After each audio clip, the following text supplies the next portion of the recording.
when you cut the heart in half, you first have to figure out which is the left side and which is the right side. So you look at the muscle from here to there compared to there.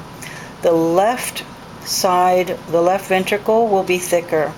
So we can see that this would be the right ventricle because that is not as thick as this. So this is left ventricle, right ventricle. This is left ventricle, right ventricle. So let's use this side of the heart. Next, look for the chordae tendineae, these little strings, and follow them upward. And the flap of tissue they're attached to would be a valve. So we know that's the left side of the heart, and that must be the left ventricle, so the chordae tendineae are attached to the bicuspid valve.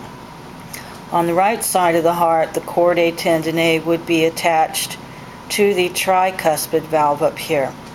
Above the valves would be the atria. Oftentimes you can't see the right atrium very well, but usually you can see the left atrium pretty well. It's above the bicuspid valve.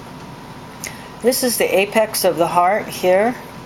This is the interventricular septum, or IV septum, between the ventricles, IV septum. Start in the left ventricle and go towards the IV septum, but before you get there, there's a little channel that goes upward. This channel will lead upward into the aorta, and then come back down and pull out a little flap of tissue. That is the aortic semilunar valve. Also see trabecula carne down here, spongy meat, and the papillary muscles on the sheep would just be the little lumps of muscle at the base of the chordae tendineae.